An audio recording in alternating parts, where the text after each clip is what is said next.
Ну давайте 300, давайте 300. Там есть новые в чемоданах такие.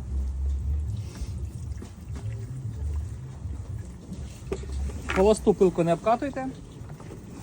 Я вам кажу, холосту бензопилку не обкатуйте. Холосту не. Да, прогрілася, прогазовує нормально і можна різати перший бак, вони рекомендують при малій нагрузці. А скільки їх пробиває? Щоб вона не давилась, так. Да. Перший запуск, рычаг карбюратора в самий низ на підсоса і прокачуємо паливо по системі.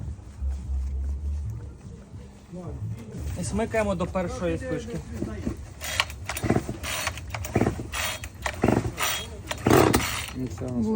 Схватила тихенько так. Ну краще перевести, ніж залити свічку. Якщо не схватила, то обратно поставити. Ну так, це сухе.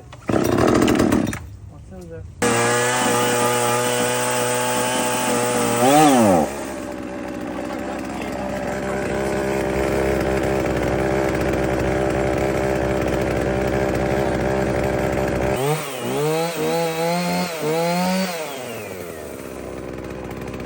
Уже немного раскочегарилась.